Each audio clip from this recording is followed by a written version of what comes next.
Hey, good morning from the office. We're North Georgia's only live online morning show. Let me get the volume down on this new phone. I tell you what, I'm your host, BKP.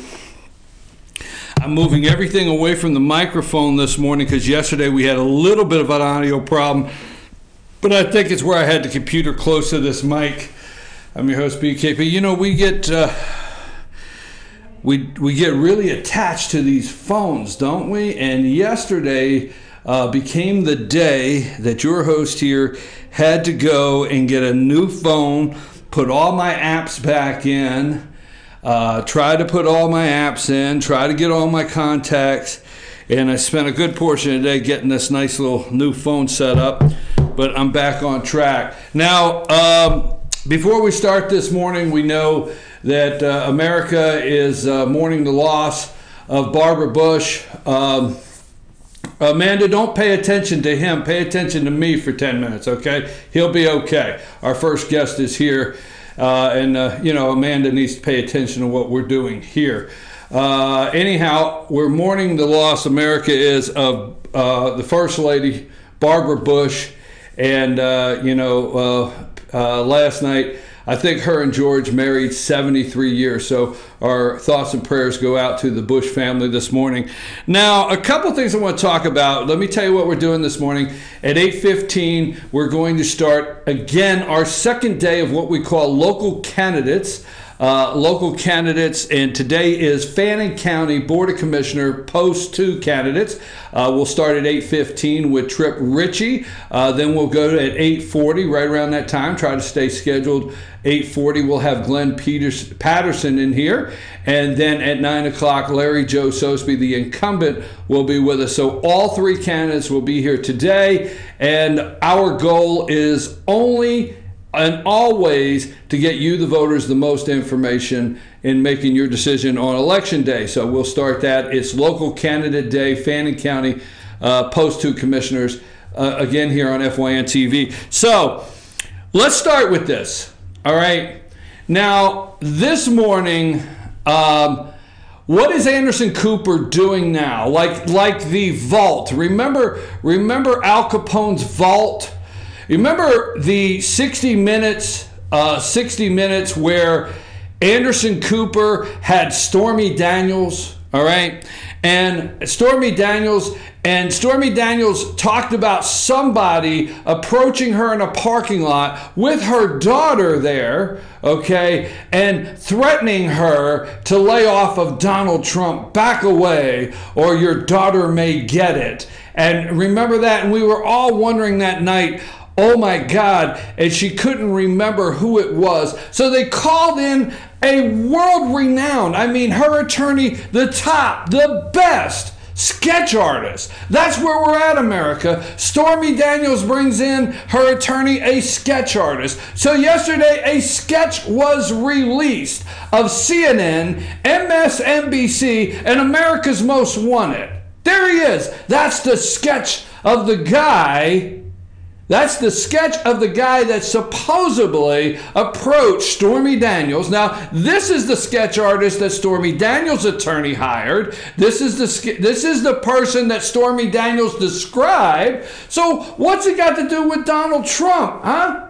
How could he do anything to this? How can Michael Cohen do anything to this? But it turns out that if you look at this sketch very close, it resembles a little bit of Stormy Daniels' ex-boyfriend. There you go. That's Stormy Daniels' ex-boyfriend up against the sketch. I don't know. Just saying, right? Anderson Cooper sitting there this morning and saying, damn, what do I do with that?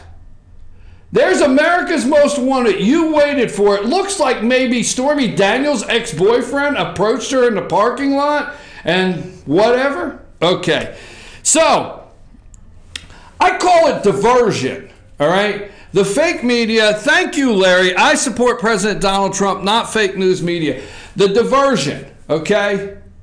And first of all, you got Michael Cohen, Sean Hannity, Stormy Daniels, a sketch artist, an ex-boyfriend, Kimball Woods, George Soros, and the Clintons. How do you put all that together?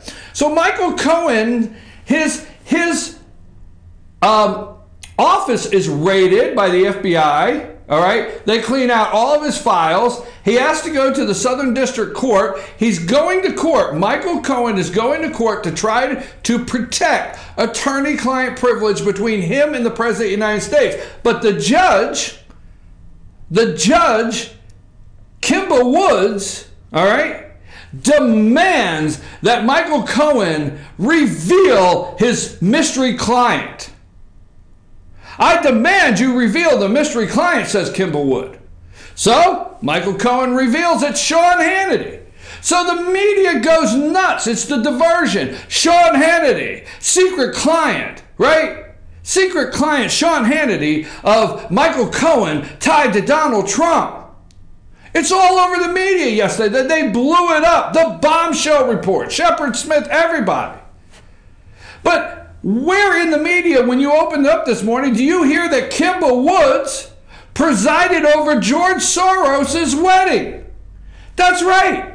Judge Kimba Woods, right there, a lefty, she presided over George Soros. I think when George Soros got married, he was 83 and his wife's 45. Seriously, it's not a joke. You can Google all this. But Kimba Woods, the judge that made Michael Cohen reveal, right, his secret client, which turned out to be Sean Hannity, which the left absolutely loved yesterday. The left just forgot to say that the judge that's hearing the Michael Cohen attorney-client privilege case with the President of the United States presided over George Soros' wedding. Now, what else do we know? We don't have enough time because we're definitely going to stay on track this morning. This is the diversion, America. All right, what else do we know? We know that Kimba Woods was appointed and friends with the Clintons. Hillary Clinton, very good friends. Judge Kimba Woods is a very good friend of the Clintons. You know, I don't know if you know it out there. In my generation, there's an old game that went back in the 80s. It was called the Kevin Bacon game. And in the Kevin Bacon game, everything you said could go back to Kevin Bacon. Interesting that every single thing that's happening in this President Donald Trump takedown all keeps coming back to the Clintons. So Kimba Wood is George Soros, presided over George Soros' wedding, good friend of the Clintons, all right, close friend with Hillary. She's making the call, but she ousted who? Who did she oust? She ousted Sean Hannity, and the media loved it. Diversion. How about this for, do you use the word ironic? So you got Stormy Daniels and a porn star. You've got Daltrey, I forget her name, or Daltrey or whatever, or Doherty or whatever, a former Playboy model, centerfold that President Trump allegedly had an affair with. But Kimba Woods is a former Playboy bunny. I'm not joking. How do you put all that together? How's that happen? How do those stars align that the judge that is listening to Stormy Daniels and all this stuff is a former Playboy bunny? You figure it out, okay? So what I want to go with also is James Comey's on Stephen Colbert last night. These are diversions, all right? So the former disgraced FBI, head of the FBI, James Comey, goes on Stephen Colbert last night. Now he did a 1 hour with George Stephanopoulos Sunday night, right? And now he's doing the book tour. Dignity? Really? Really, dignity? They are still trying to say, hey, you know what? President Trump has hurt the dignity, the character, the FBI. I don't think so. This guy is clinking glasses with Stephen Colbert. If you could write something underneath what you're looking at now on the screen between the two of them, would you write like, we got him? We got him, like they're celebrating that they're trying to get the President of the United States? And you don't think that Kimba Woods, that the dossier, that James Comey, Hillary Clinton, George Soros, you don't think? Oh, I'm telling you, we don't have enough time. Now, we're going to talk about all of this diversion at 9:30. After we finish with our candidates, we're going to go back to this. Now, there's one more thing I want to do that the media is not talking about in my next couple minutes. A little bit of what I want to do here. Bear with me. This is not my usual setup. You know that. Is the divide and conquer. Okay, the media thinks every day if they can divide and conquer within the White House. Now, recently, they're wanting you to believe that James Mattis, okay? Now, I get really cautious when I talk about the military because I did not serve in the military, so I'm cautious. But James Mattis, a four-star general, is as clear. There's probably nobody in the United States as clear on who the commander-in-chief is, how it works, and what his duty is. I'm just serious. Now, I don't know that, but that's my feeling, everything I read. James Mattis, Donald Trump is the commander-in-chief, and he does not forget it. All right. So the point is you've got Michael Bolton, that was just appointed NSA director, the national security advisor to the president of the United States, and the left hates Michael Bolton, right? And James Mattis is this great four-star general that's supposed to be keeping civility, keeping focus for the president, and really has his ear. So first week out of the box, we attack, sorry for the poor choice of words, we respond in Syria to what is allegedly a chemical attack that's still being gone through, but we respond with our allies, the French and the Brits over there. We respond with them and on this chemical attack. And there's immediately today, the news is coming out that Mattis advised the President of the United States to go to Congress for authority to do that. All right, so they're trying to divide Mattis, all right? Mattis and the president and Bolton, they're already trying to do that. Don't miss what they're trying. Here's what I think happened. I think they got in a room and they went over all the scenarios, and it's James Mattis as the Secretary of Defense. It's James Mattis's responsibility to give the president all the options.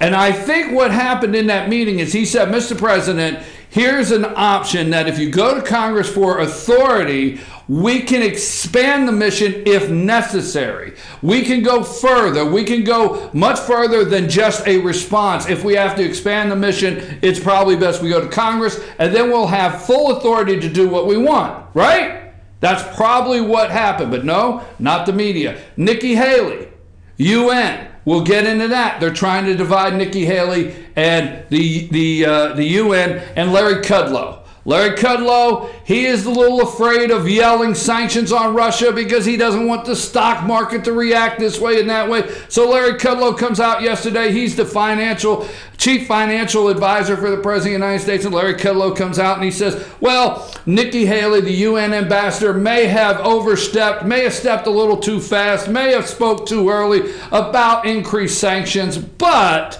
you know, we're still weighing that. And then Nikki Haley says, hey, no, I didn't. I did not misunderstand. So the media is trying to divide them within the Trump administration. I do not want to go to break without this. Mike Pompeo spent Easter, CIA Director Mike Pompeo spent Easter with North Korea's President Kim Jong-un, all right, and laid out the details for the meeting with the president. You see, the media, the left media, cannot have success here. Here's something I want to say before we go to break. Do you realize that there's only a ceasefire been signed by North and South Korea? Do you realize that? Do you realize it's an armistice deal, meaning a truce, all right? That's it. They decided not to shoot at each other since, I think, 1953. But there's no peace treaty, folks. To them, to the North, the war is not over. The only thing laying out there is a ceasefire. This month, there's talk of North and South Korea meeting and signing a peace agreement. Finally, since the 50s, a peace agreement.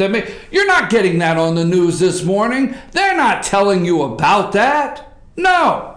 They don't want you to know that. Mike Pompeo's over there laying the groundwork for the meeting with the President of the United States. See, that could be very successful. Another thing they won't tell you is approximately 4 million Americans this morning are not signed up for welfare, food stamps, government assisted. They don't tell you that. I tried to. We're going to tell you a lot more. I got more to go over on the conquer, divide and conquer.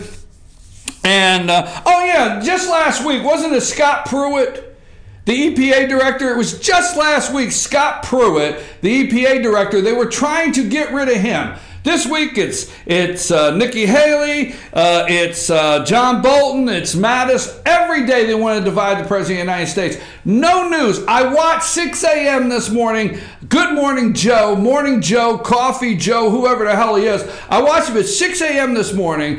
No discussion whatsoever that the President of the United States is meeting with the President down at Mar-a-Lago in Florida, meeting with the President of Japan and discussing a trade agreement. Nothing. Folks, I've gone too long. I'm behind about 5 minutes. I'm sorry to hold up our guests. When we come back, we start our local candidate day with Post 2, Fannin County Post 2 Commissioner candidates right on the other side of this break. Take us to break, Amanda.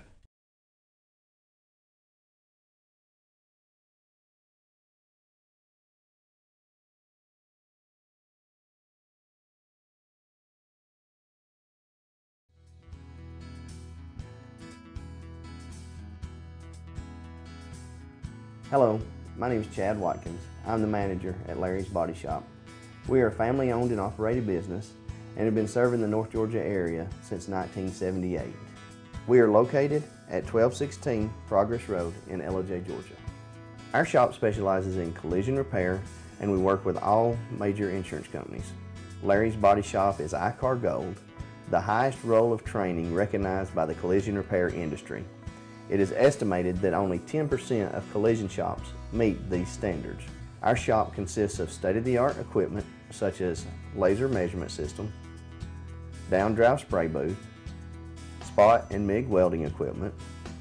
All of our paints are mixed on-site so that we can guarantee your paint to match every time. I know that having an accident can be a stressful event. We take pride in making sure our customers are satisfied with the repair of their vehicles. Our waiting area is clean and comfortable with free Wi-Fi and refreshing beverages. So if you're in an accident, stop by and see us at Larry's Body Shop. Circuit World, brand name merchandise at unbelievably low prices. Furniture, appliances, and electronics. Circuit World is locally owned and operated, serving the tri-state area. Circuit World has highly trained professionals to help. Visit your hometown Circuit World today. 3 locations in Georgia: Ellijay, Blue Ridge, and Blairsville, Franklin, and Murphy, North Carolina. No credit checks, so let Circuit World deliver to you today. North Georgia Diamond is your source for diamonds. Come on in to view the area's largest selection of fine jewelry at North Georgia Diamond. All repairs and designs are done on-site by our jewelers. And North Georgia Diamond has the lowest prices on loose diamonds. You can also sell your gold, silver, and coins at North Georgia Diamond between Walmart and Lowe's in East Ellijay. Locally owned by Bill and Allison Craig, North Georgia Diamond is your source for diamonds in North Georgia. In 1981, Reed Nicholson began selling tires out of an old barn in Mineral Bluff. Little did he know that he had just laid the groundwork for the most trusted names in automotive services in the Blue Ridge area. In 1997, Nicholson Tire Center became what it is today, holding the same values of faith, family, and great customer service. 2 locations to serve you, and the Blue Ridge location is currently expanding to offer fast service and the largest U-Haul provider in Georgia. Nicholson Tire Center, Blue Ridge, and Mineral Bluff. Medium Pizza Hut pizzas, just $5.99 each. Did they say Pizza Hut? For $5.99? Yes, and yes. Yes. Introducing the deal you want on the pizza you crave. 2 medium pizzas, just $5.99 each. No one out pizzas the hot.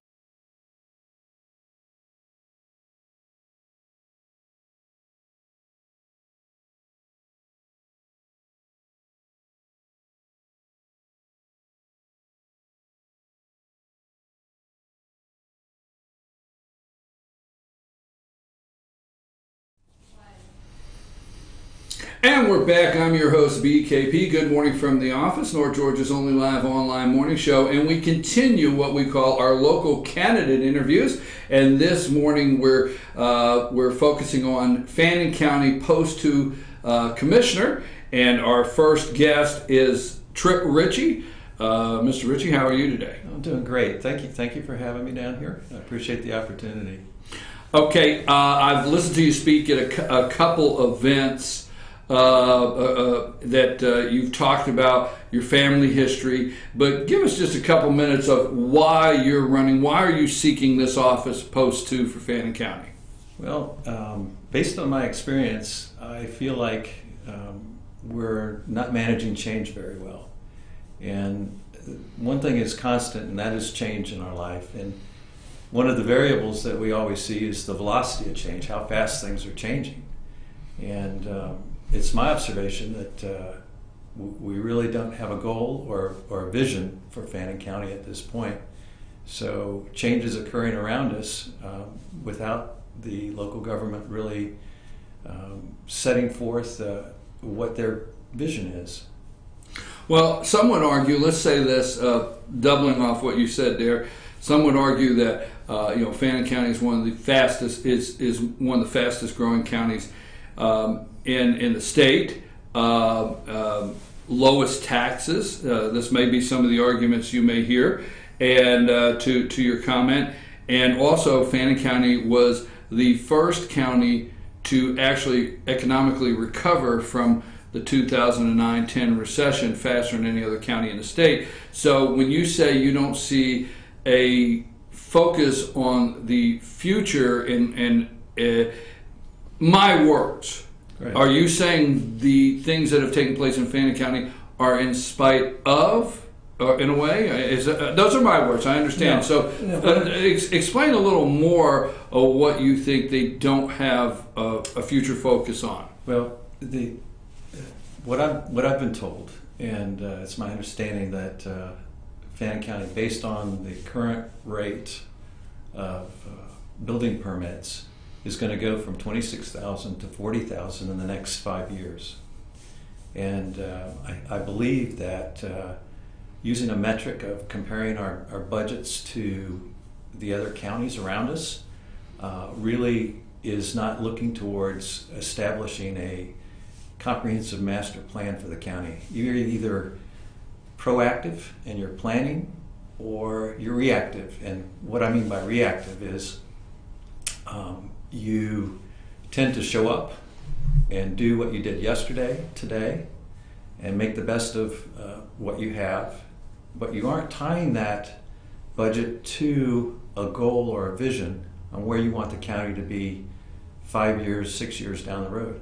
It seems to me that we need a master plan, a comprehensive master plan that creates a 5-year rolling budget that you can evaluate your current daily, monthly, quarterly progress towards that goal, and validate your plan as you go along, and then rotate off what you don't accomplish into the next budget year. And that way you have the opportunity for the community to have more input in the direction that the county is going. You know, it's really interesting. I think the tourist interest is going to stay on the same trajectory, so we should maintain our level of wealth in this county. We're in the top 10 in the state of Georgia, but we also have 61% of our children that qualify for free or subsidized lunches, which tells you that growth wasn't organic. And I think we need to balance through a master plan the organic growth, which is industry, which creates jobs for individuals not associated with the tourists. I think we can have a nice balance if we manage the growth. If we don't manage the growth and change will manage us.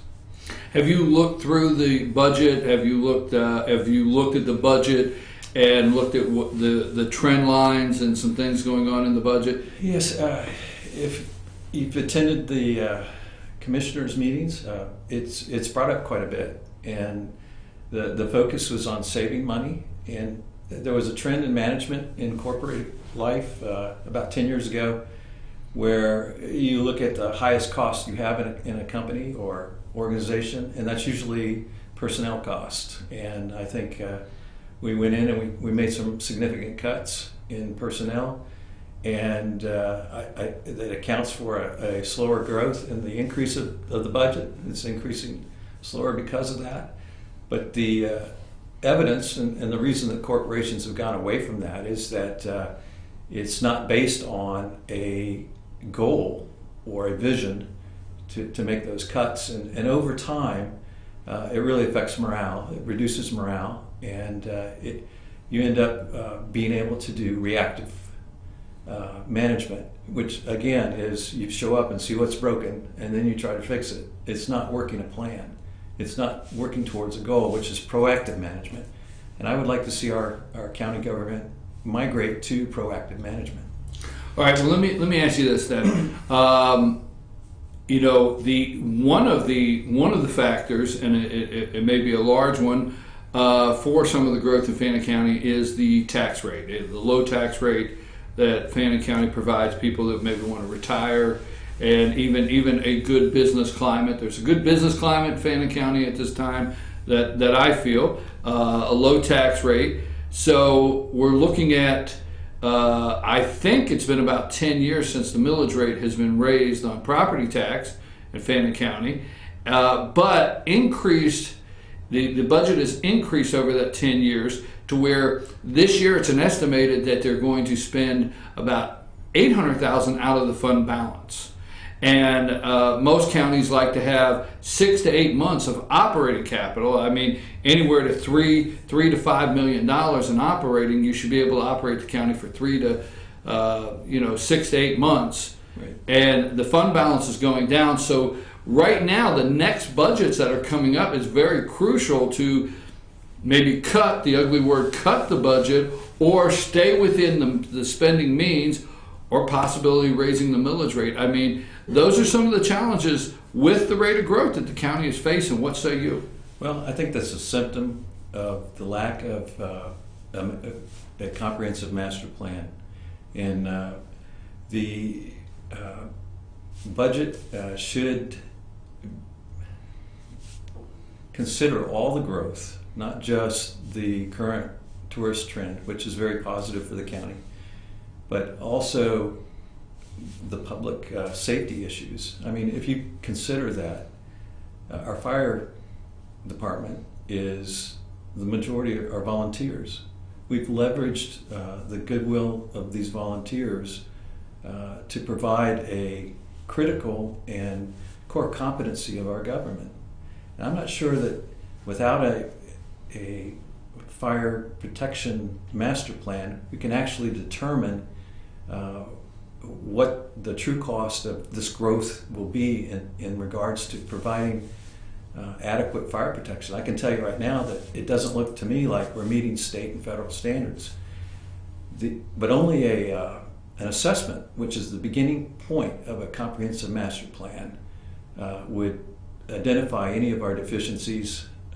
I think morale is challenged. I'm not sure how often we have zero coverage.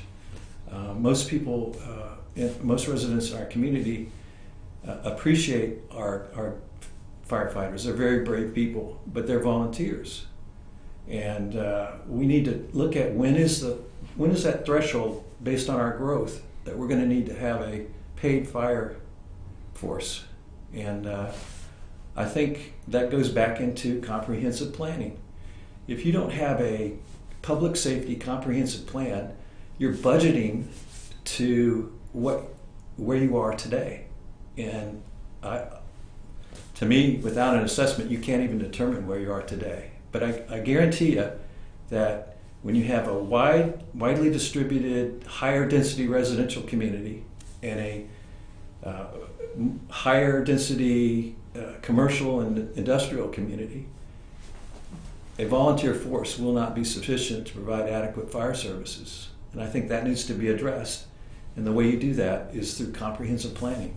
Okay, you continue to talk about a comprehensive plan, and I would agree that there needs to be, you should always be looking at a 5-year comprehensive plan of where your county would be and what you will need as far as services for the citizens that live there.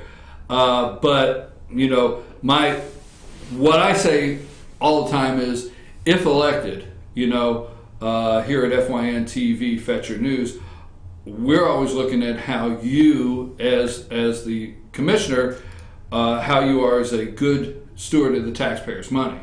And you know, so what you're talking about, if you implemented a plan where you started paying, you know, had a fire department that was now have a paid force that may be needed, but that is spending, okay? And Fannin County is creeping up on a crossroad of fund balance dwindling because of their low tax rate, not just their low tax rate, but a low tax rate matched with increased budgets across the board, you know, from either animal control and everything. It's every year it creeps up to where they're at a crossroads of you either raise the millage rate or hold the line right where it's at and try to make cuts. So, you know, what say you? Do you hold that line? Do you? Well, I think you always want the lowest possible tax that you can have, and the issue with not having a master plan and addressing the budget that you're talking about is you're deferring these costs to the future.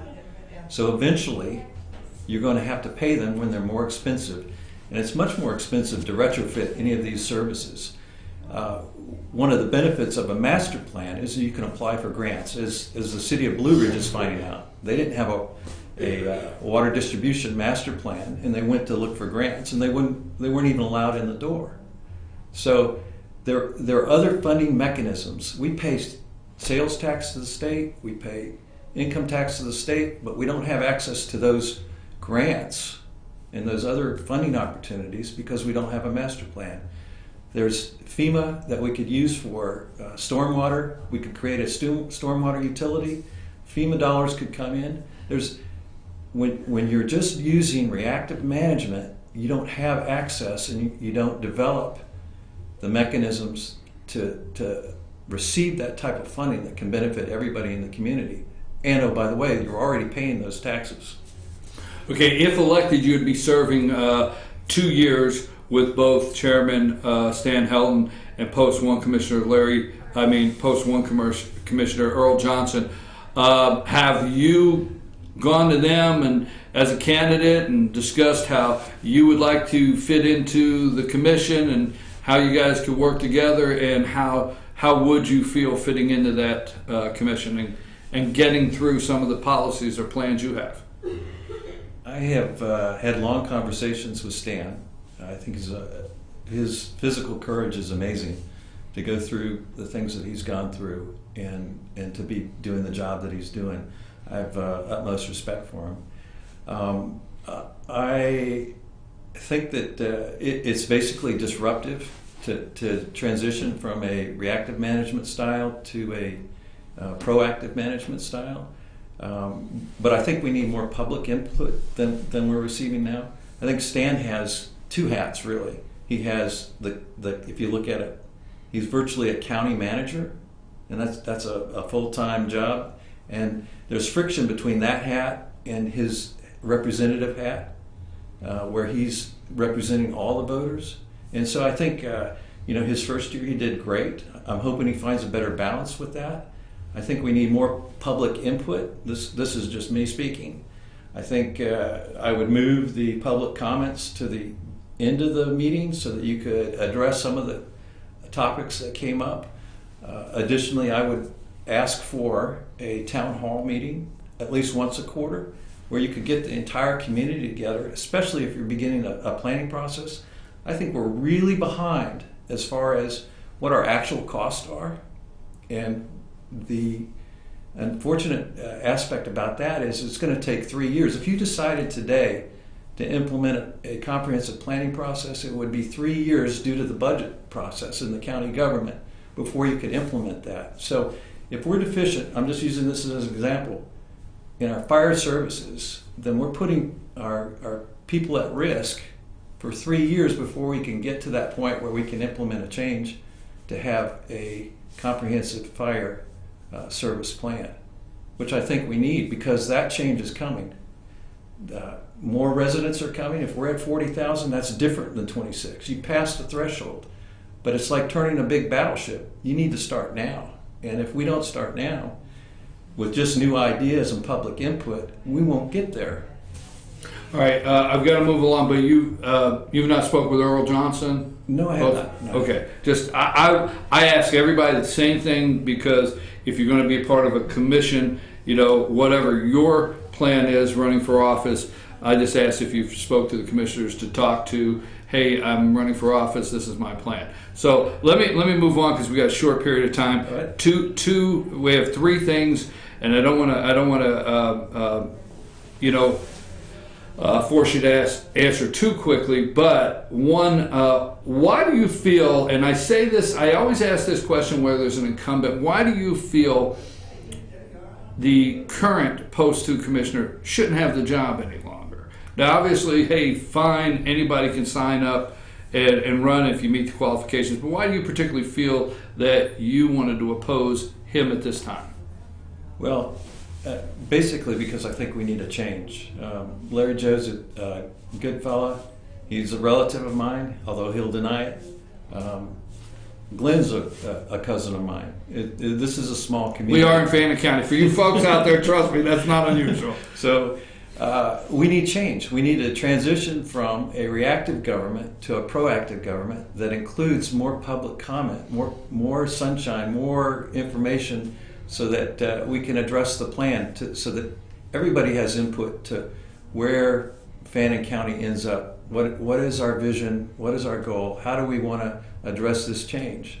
If we don't do it now, it's going to cost us a lot more. And somebody in the future, our children, our grandchildren, are going to be left holding the bag because we failed to plan our future. One more question before we close, and again, I ask everyone this because Fannin County is a 70+% high 70s voter turnout for Republican candidates. We have seen in the past some candidates that know that's the vehicle of getting elected. So we ask every candidate, are you a Republican? How long have you been a Republican? And what's Republican to you? I've been a Republican my whole life. To me, Republican is low taxes and smallest possible government and freedom. To me, the key to happiness is freedom. The key to freedom is courage. And I admire everybody that has the courage to run for public office. I'm going to donate my entire salary. I didn't even know there was a salary until I went to pay my fee to register. And so I was a little bit surprised, but it's all going to children's charities and the American Cancer Society. I'm not accepting any campaign contributions. I'm totally funding it myself. I totally want to avoid any of our traditional good old boy mischief. And so basically I think public service is important. It's important to the Republicans. And as a Marine Lieutenant Colonel, retired, I have just so enjoyed the opportunity to run for office, defending this country and the democratic process. It's just amazing to be able to finally come home and get involved. We're closing out of time, but I tell every candidate if there's a final thought or a final comment you'd like to make to the voters, you're more than welcome to do that now. Well, I just want everybody to know that being a sixth generation resident of Fannin County means a lot because it's been my home. When you're on a battlefield and you're in combat, you think about little things to try to gain just a little bit of perspective. And for me, it was fly fishing on Jacks River. And I think that if we don't plan ahead, we're going to end up in a place that we don't want to be. Mr. Ritchie, we thank you very much for coming in. Like we tell all the candidates, We wish you well in your campaign, and we thank you for your willingness to want to serve the citizens of Fannin County. Thank you very much. Thank you very much. Folks, we're going to take a brief break, and on the other side of this break, we're going to have our second candidate for Fannin County Post 2 Commissioner. And again, this is Trip Ritchie, candidate here. That'll be on the ballot for May 22nd. Early voting starts, I think, April 30th. We'll get those details to you. We'll be back on the other side of this break.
The Tupelo Tea mission is to provide over 80 premium tea blends for tea lovers who are looking for ways to explore new flavors and blends.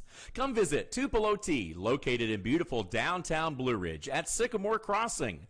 Be sure to sample our various varieties of honey and tea. Visit us on the web at tupelotea.com or call us at 706-946-TEAS. That's TEAS. Tupelo Tea, located in beautiful downtown Blue Ridge. Ace is your helpful place for paint and home goods, tools, outdoor living, and lawn equipment.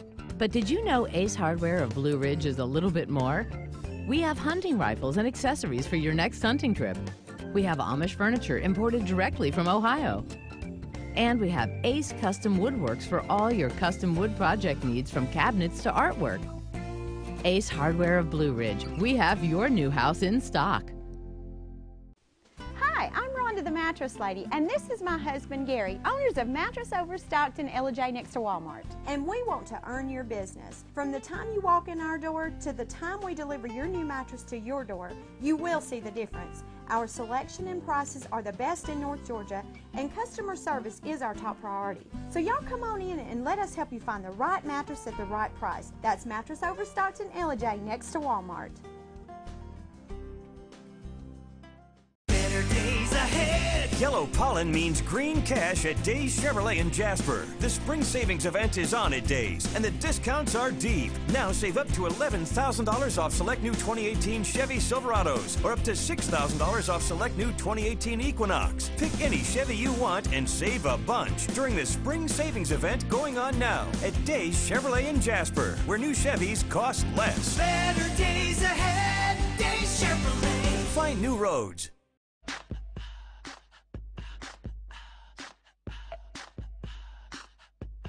What you gonna do with all that junk?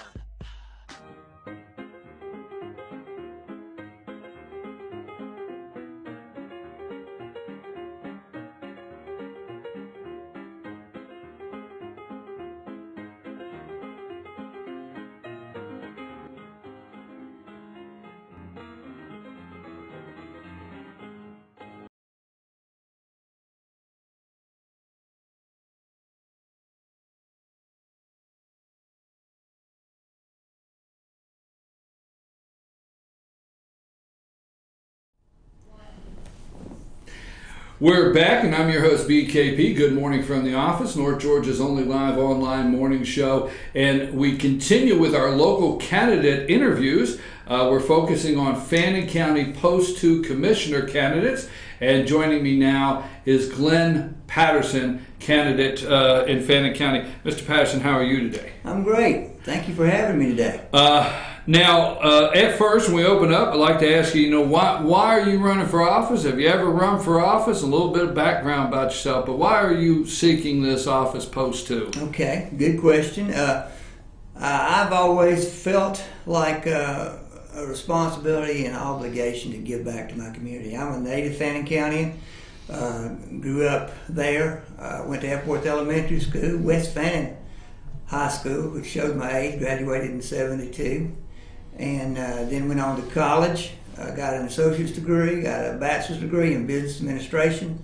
Then switched gears and got my master's degree in education, and then a specialist degree in leadership and supervision. So I've been a teacher, a coach, an administrator. I've worked in all 4 out of the 5 schools in Fannin County.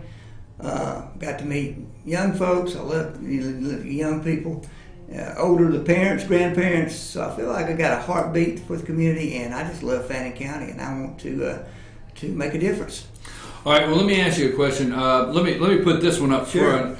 I asked every candidate this question, but Fannin County is in the high 70s percentage vote Republican, and a lot of times candidates know that that's the vehicle to get elected. So I ask every candidate, are you a Republican? How long have you been a Republican? And what's it mean to you to be a Republican?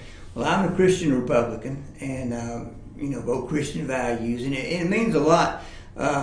Actually, I made my own choice as far as being a Republican or Democrat, but the platform that Republicans have and Democrats have really changed a lot since my youth. And my parents were Democrats, I have to say that, but looking at the things that we stand for in the Republican platform, that's my goal. I'm strong in a Second Amendment. I'm pro-life, and those type of things, kind of govern. I'm for local government, less federal government, those type of things, and so those things are important to me. Okay, why post 2 commissioner? Why do you want to be a commissioner, and what are some of the top issues that you see facing Fannin County, good or bad, that you feel you want to get in there and work on? Okay. What was the first question then? Well, why you're running for post 2 commissioner? Right. So I might have made it a little confusing there. So when I say why are you running, what are some of the top issues? We'll focus on that in Fannin County that you feel need addressed is the reason you want to be a commissioner. When I first started this, I said I don't have any agenda, any axe to grind, but there are issues. Of course, you're looking at the budget. You need to make sure that your budget is good. We have a good economy, tourist economy, but you've got to make sure public safety, for instance. When you have a tourist economy, you've got to make sure that your public safety is strong. People come there, sometimes they get injured. You have to use ambulances, like I say, 911, those type of things. The litter, all those things are important because I'm a big believer in word of mouth, and if these people don't have a good experience when they come up on vacation, they're not going to come back to Fannin County, and then they're going to tell others as well about their experience, positive or negative. So I think public safety is important. Is one of the things to keep our economy like it is, and we need to keep improving that. Of course, the roads are important. We need to keep our roads well, again, for the same reason. Taxes, of course, we've always try to keep the taxes low, those things. Okay, talking about taxes and budget, have you looked at the budget? Have you gone over the budget? Yes. Right now, a county, it's recommended that a county try to keep 6 to 8 months of operating capital in a general fund. Correct. All right. And that's $3 to $5 million for Fannin County. It should be at least about $5 million in the operating, in the general fund.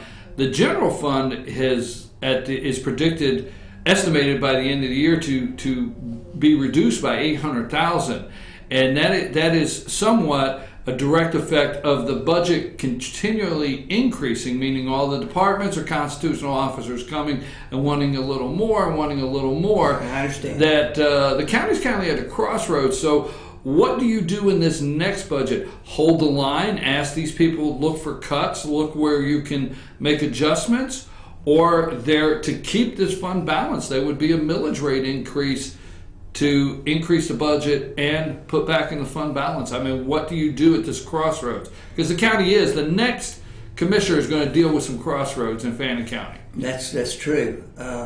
Well, we had a lot of growth earlier, but you've seen in the last year or so that the growth of the budget has been decreased, so it can be done. Now, no one wants to look at cuts, and that's not what I'm advocating. I don't think we need to do cuts, but we need to be careful, and we need to look at what we're doing and just take things as they go. Now, me not being in there yet, you just have to look a lot with analysis and see where we can go with that, because you're exactly right. It is sort of at a crossroads, but I think it can be done, and we just have to look at that basically when we get in there.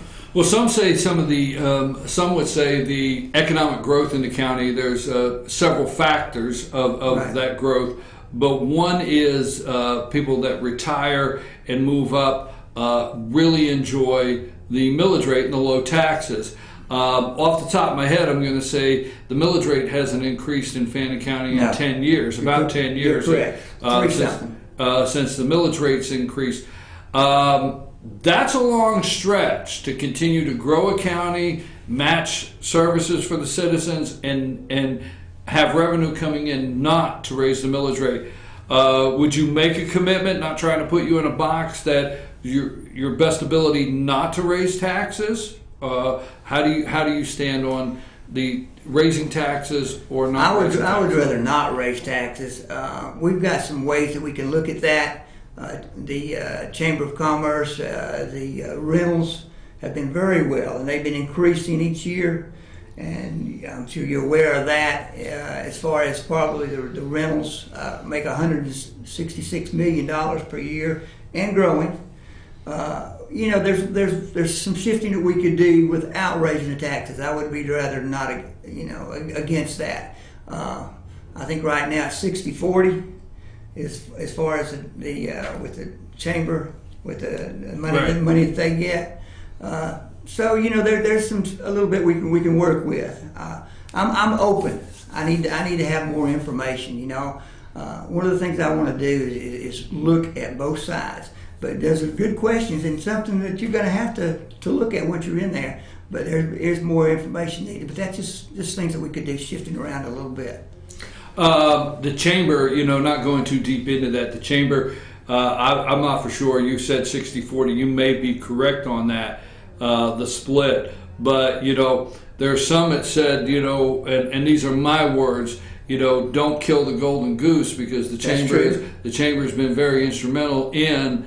I come out of Florida this weekend, and it's not uncommon to see signs for Blue Ridge all the way down there, coming across the Florida line, and some of the magazines. And there's been they've done a great job on agritourism and bringing tourists in. So that's a balance that you have to have those to come in. Let me move to something else. That bonds. Fannin County has done a very good job keeping their financial fiscal house in order. They've done a good job in general where that's concerned. And when you build something in the county currently, most of it you're paying through the SPLOST that's coming through, and not taking and selling a lot of bonds to finance things. Right. So if you're a commissioner for 4 years, what's your stance on selling bonds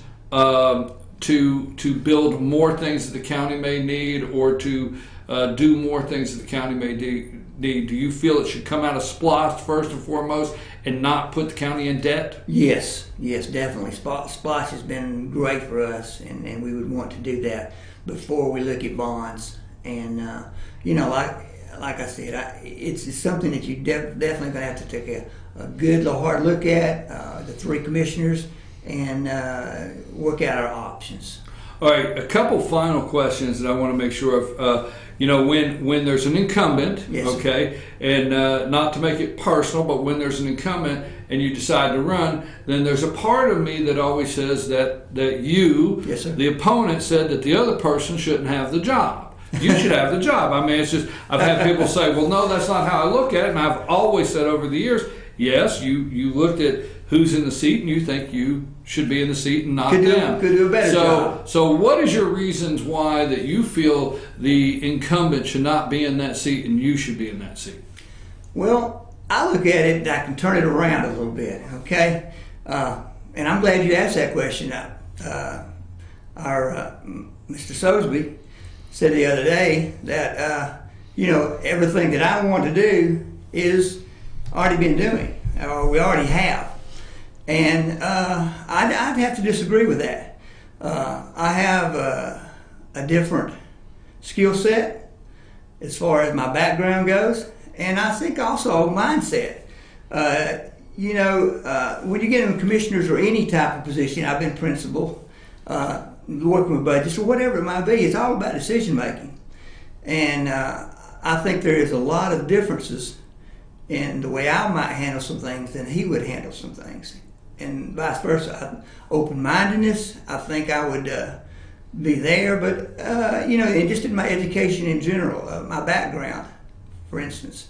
So those are the things is why I'm running and why I think I could do a better job. You're in the media. I think there's some controversy at times. I want to respect the position of commissioner, and I want to be a civil servant. I don't like the word politician. I don't think many other people like the word politician. But those are some of the things in general why I feel like I could do a better job. I think that's your question, correct? Yeah, it is. I mean, that's my question, and that's your answer. Because I always ask, what did you see in that position? And it's not personal to the person that currently has it, but maybe they've made decisions, or maybe they have voted on something, and you thought it wasn't the best. So I mean, that's why I always ask why. And I think I want to make myself clear in flipping it around. You look at who's in office, is sometimes they feel like they're entitled to be there just because they're there. And there's no one, if you've been 8 years, 16 years, I mean, you don't want a lifetime politician. You can see that in Washington, D.C. I think you have some fresh ideas. You have a little less complacency, let's say. And you work hard at making it work when you're a new person in office. So, no, I don't think anybody's entitled to stay there for the rest of their life just because they're there right now. That's why I'm saying switching around, and think about that.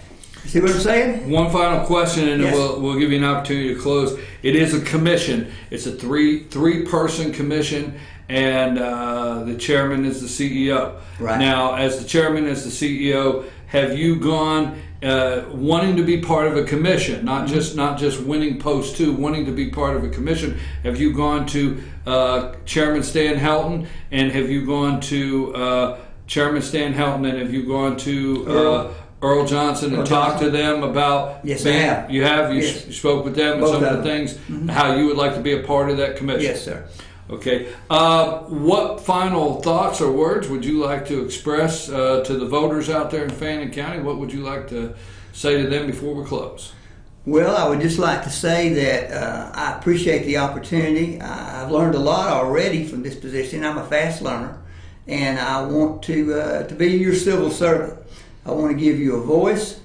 I have an open door policy, and I don't believe all the great ideas from Fannin County can only come from the commission. The people are taxpayers, and they should have a voice. And I look forward to working with you and being your voice in government. Thank you.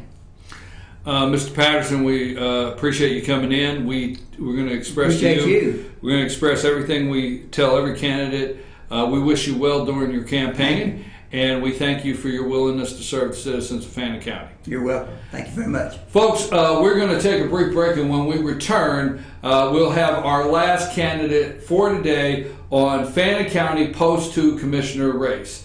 We're going to take a brief break. We'll be back right after these messages.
Tupelo Tea mission is to provide over 80 premium tea blends for tea lovers who are looking for ways to explore new flavors and blends.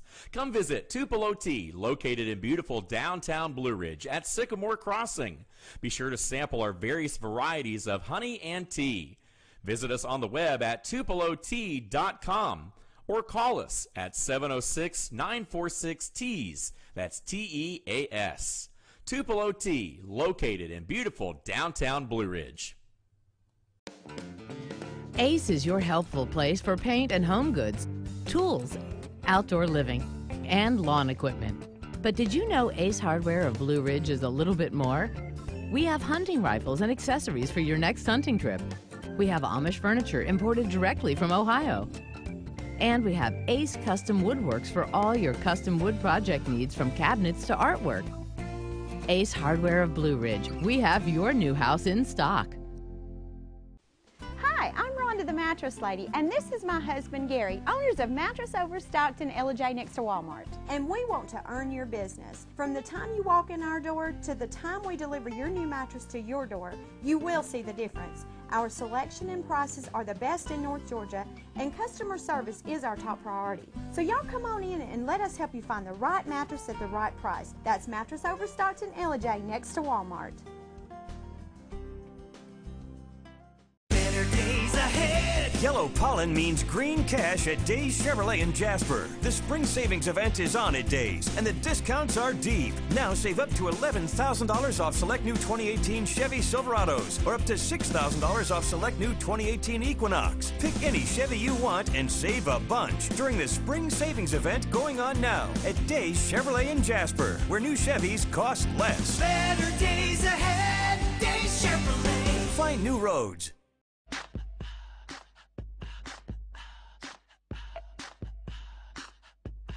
What you gonna do with all that junk?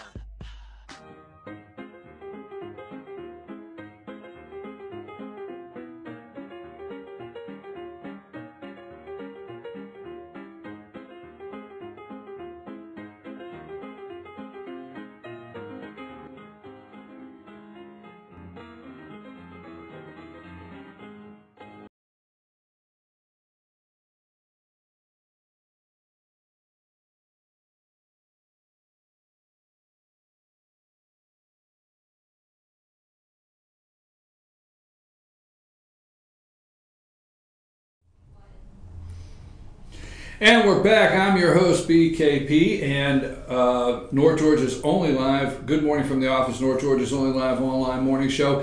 And this is the third candidate this morning for Post 2 Commissioner, Fannin County. We have the incumbent joining us now, Larry Joe Sosebee. Larry Joe, how are you today? I'm doing fine, sir. Thank you for having me. All right. Well, now, if I tell people that I ask every candidate the same question, regardless of you already being the incumbent and serving 2 terms, I got to ask you that question too. Are you a Republican? How long you been a Republican, and what's being Republican mean to you? I've been a Republican for 64 years as of today. And, happy birthday! Thank you, sir. And Republican it was my family trait. My forefathers were all Republicans. It fell down to me, and it's just a way of life for me, Republican. Well, some ask me, and it's not being negative to any other party, but some ask me, why do you always ask that question? Well, when you're in a county that votes 70% plus, some people realize that's the vehicle to get elected, and maybe they sign up on that party side and they're not as true to the... No, I've been true to it all my life. I've never signed up for it. I've been a Republican, and I'll die a Republican. Let me ask you a question. You're incumbent. You've run 2 terms. Yes. You've held it. You've been there for 8 years. Let me ask you a question. Why do you want another 4 years? You served with Chairman Bill Simons for 8 years, and now you're in the 3rd year serving with Chairman Stan Helton. Why do you want a 3rd term as commissioner? We have a lot of things that we have got started that I would like to be involved in finishing. We've got the fire station, we've got a lot of other projects that's come up that I've been deeply involved in, and the other post commissioner and I work good together, Mr. Helton as well. And we've just got a lot of things that I'd like to see completed before I actually leave office. What about now? Let's get right into the budget. You have served all 10 years. 8 years. Well, I mean 8 years, but in the 8 years you've not raised taxes once. Not once. It hadn't been raised since I've been on. And looking back, I think it's been about 10 years. About 10 years, yeah. Since the millage rate. So you've not raised taxes, and the reason I'm bringing that up, and I've asked the other two candidates, and they're not in there, so they don't see everything you see. Yeah. But in the 8 years, the fund balance, it's estimated the fund balance could drop as much as $800,000 by the end of the year. It dwindled down. You and I both know you want at least $3 to $5 million, maybe $5 million. County wants a half a year, if not 8 months, of operating capital. But the budget here and the fund balance here, is the county at a crossroads that something has to happen this next budget term? I'm afraid so, because the millage rate has stayed low for so long, and all everybody's coming at us wanting more money. It takes more money to operate. When I was elected 8 years ago, we had a probability of 19,000 people in our county. We've got around 23,000 right now, and it takes assets to run this county, and therefore with the EMTs, the fire station, the law enforcement, and every other entity that's in the building, an elected official, it's just taking more money. So we're at a crossroads. We definitely are. Something's going to have to be done, and possibility is coming. Whoever sits in this seat will have to make that hard decision. So when the next budget comes up and the next several years, there's going to have to be a decision on towing the line on the budget and trying to raise revenue. Now, I'm not saying raise taxes. I'm going to leave that totally up to any of the candidates to say what they want. How much of an effort in the next 4 years, if reelected, that you will make not to raise the millage rate? I will make every effort that I possibly can, just like I did in the past 8 years, but time's catching up with us. And like I stated, whoever sits in this seat is going to have to make some hard decisions, but I'll make the decision that would be best for Fannin County citizens. What is the what do you think in the 8 years you have seen? What is the most progress in your term? I know you serve on a commission, you're one vote, but what are some of the things that you can express to the citizens that you feel is progress that's been made with you there in the seat that they should look at keeping you there? Well, the most progress that I've seen is we've cut a lot of unnecessary spending. We cut the road department, which was nearly $500,000. We've cut out on a lot of different aspects that really don't get in the meetings, that we've saved the citizens several dollars in that aspect. Our tax assessors have done a great job of doing and keeping us from being fined. Hats off to them for doing so. We've had a little discrepancy with those about the vehicles and stuff, but it's all at the end of the day, we all come together. But as far as the saving people money is the biggest thing, and keeping them safe too. We've increased our EMTs, our tanker trucks, this year alone we got 2 ambulances in, where we've been getting 1 a year. It looks like next year we're going to have to either double up on it. But we've made a lot of progress in the past 8 years. Well, if you double up on an ambulance, I mean, there's just off the top of my head, there's 150,000, 150,000. That's 300,000. Exactly. So if you're trying to meet those needs, the county is at a financial crossroads. We're at a crossroads. We really are. If you listen to the scanner any given day up there, our EMTs and ambulances are just run to death. I mean, it's nothing. We have the last new one we got in. We've not had any period of time. It's already got 30,000 miles on it. The county is financially strong. I mean, I keep an eye on the county, and I think we've watched the county financially and keep up with the budget there. And the county is financially strong, and I respect that because I always think that elected officials, should be a good steward of taxpayers' money. Right. Bonds, you guys have paid for most of everything that you've done out of SPLOST. You got a grant for an ambulance this past year, right? Right. I mean, you've taken advantage of some grants. You've used the SPLOST to buy equipment, new equipment for the road department. Fire Station 1, you did cut the initial cost, but there was an overrun that is going to have to come out of the general fund. Is that correct? We had an overrun on it at the end of the day. We had we're ahead of schedule. They got ahead of schedule on us getting this thing up and running. We didn't think the winter we had that they would do that. So we voted as a board to go in and borrow money from ourselves, take it from 3 different entities, from SPLOST, and from monies that we had had a 10% cut on the chamber. Take part of that, and then borrow it within the general funds, and that way we save the county $100,000 of payback. And I think we will have this paid back in like 27 months, period. So that being said, in the next 4 years, the county being a good steward of taxpayers' money, are you opposed, and I know sometimes you can't get around it, but are you opposed to selling bonds to finance projects in the county? I am. When I come on board, I said that I would never put the county in bond debt, because when I was a small child, they built a lot of schools, which schools are no longer in use right now, and it's not been long since the bond debt was paid off on those. But I'm against putting them in bond debt. I really am. Well, let me ask you a question, because you brought it up. There was a 10% shift in the last budget to move 10%. I think you said 10%. I hope my number's right out there for the viewers.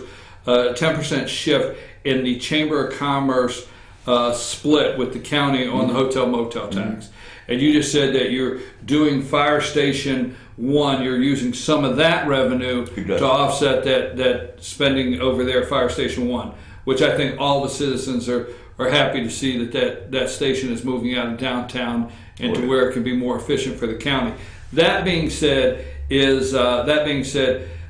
you look in the next budget when you get maybe in a financial crunch of another 10% from the chamber, or are we okay with where the chamber's at? Because there's a sticky balance there of keeping the wheel turning of people coming in and things like that. You know what I'm saying? I understand. Right now we're okay where the chamber's at with this.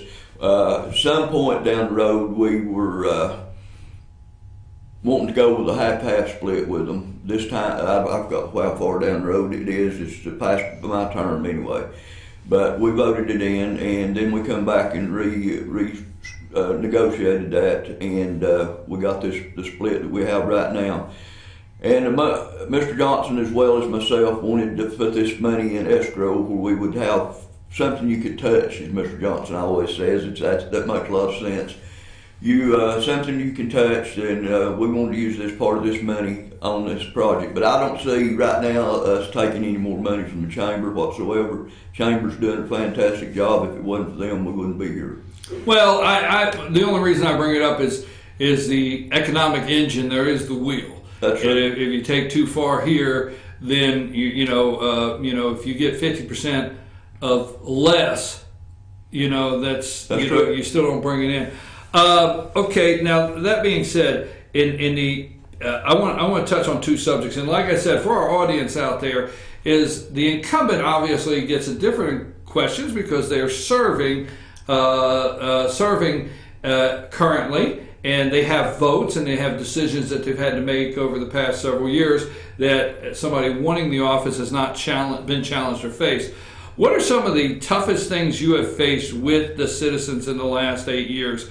That challenges, whether it's a department or a certain issue? What are some of the things in the 8 years that you've been there, the toughest challenges that have come before you that you've had to vote on and make decisions about? Some of the most coming to mind, some of them are the department heads having to cut their budget when they ask for it. Real difficult to go in and tell somebody they can't have this, can't have that when they're trying to plan to have everything. Voting on variances, people building that we can't vote on the variances that people want to encroach on the right of ways and stuff like that. It's hard to tell somebody when they buy a piece of property that you can't do this, you can't do that. But although it's ordinance in the county, it's just it's a hard, thankless job. It really is. But citizens of Bannock County mean everything to me, and I've tried to be as fair and partial with everybody as I possibly can. In the past term, we saw in the last administration, not with Chairman Stan Helton, Chairman Simons, we saw a standoff that cost the taxpayers. Now, I'm going to say in public that I think the commission in the last 8 years that we've been covering it has been, for the most part, a good steward of taxpayers' money. And that's not siding with any individual, just the proof is there. But that being said, there has been some cost in lawsuits. And let me just say this, and the reason I bring this one up is a major shift in local legislation. At one time, the chairman is the CEO, had complete authority over hiring and firing all department heads. True. You and the Post 1 commissioner decided that you wanted input. The commission, post commissioners, not particularly you, because the future ones, whoever they may be, right? That you guys wanted input on the hiring and dismissing of department heads, correct? Exactly. But the CEO would still have the day-to-day authority over those department heads for the function. Am I right? You're right. And that ended up in a lawsuit. Okay, and correct me if I'm wrong, but I think it's actually the chairman that sued the post commissioners. He did. But what happened then opened a whirlwind of who does the county attorney represent? And at that time, we found out through local legislation that the county attorney serves at the pleasure of the chairman directly. And there was always confusion because you guys, the two of you, had to go out and get your own representation. Mm-hmm. And it was pretty confusing. And then after that, there was a lot of discussion after the lawsuit, which the post commissioners won, if we want to say, and now the department heads are, and I had two parts to that. The department heads now, the post commissioners have a say in a vote in hiring and firing, correct? That's right. How do you feel that change has been a positive for the citizens, that right there? What do you think they are seeing the positive side of that? The department head's been under the whole board. Well, for one thing, when you come up and before all this come about, when you go up to one of the department heads, not all of them, but one or two of them would come up to you and you'd ask them a question about what was going on, and they'd look straight, and I work for the chairman, I don't work for you. I don't have to answer to you for this, or don't have to answer to you for that. So that initiated one of the responses that we went through as far as doing this. And so we, Mr. Johnson, I think, as well got that same answer several times. I know I did. But the benefit of this is we know what's going on in a daily manner now. If we ask the department head, they tell us, and they also send us emails out of what their department's doing, when it's doing it, and how much it's done. And that's something we never did get. So it's been a real positive as far as us keeping up with what's going on in the county. So you think it's made things more efficient? It's more pliable, flexible, and more efficient. It has. Now, that being said, the after it was over, the county attorney, there was some, and I'm not going to say directly you, but in the commission, there was some promises that were made that, hey, we're going to readdress how we got to this point and some of the things going on. Because to this day, I go to a meeting and realistically, the post commissioners, the way the charter's written, don't have a representative there. The county attorney is not directly their representative. And the county attorney, a lot of citizens have voiced would like that to be under the Board of Commissioners, like the department heads. Exactly. Is that something, I mean, is there a reason why that move was not made to put that position of the county under the department heads to give you, the post commissioners, some authority also there? When we went to make this move, I talked to Commissioner Johnson about this. We've been on the same page pretty much all through this. And he wanted to take what he called baby steps. He didn't want to put anything other than this, and we had talked in a legal manner. We didn't go behind anybody's back to do it on account of sunshine law, but anyway, he wanted to take what was baby steps.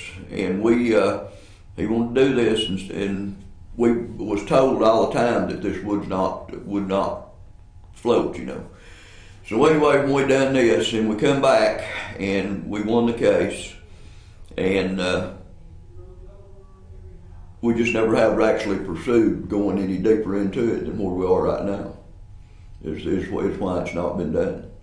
Well, the only way, and I try to make sure I don't mention names for a reason, is because they're positions to me. It's not personal. Exactly. It's a position. It's county attorney, and in 5 years, if there's a different one, whatever may be, it's right now the post commissioners don't have that same authority as you do on department heads in choosing or choosing to keep, dismiss, or be represented where the county attorney is concerned. Exactly. But the county does pay an attorney monthly to represent the chairman. Am I wrong? Did I get that wrong? Because I'm okay. Sure. I'm okay on camera if once I'm wrong.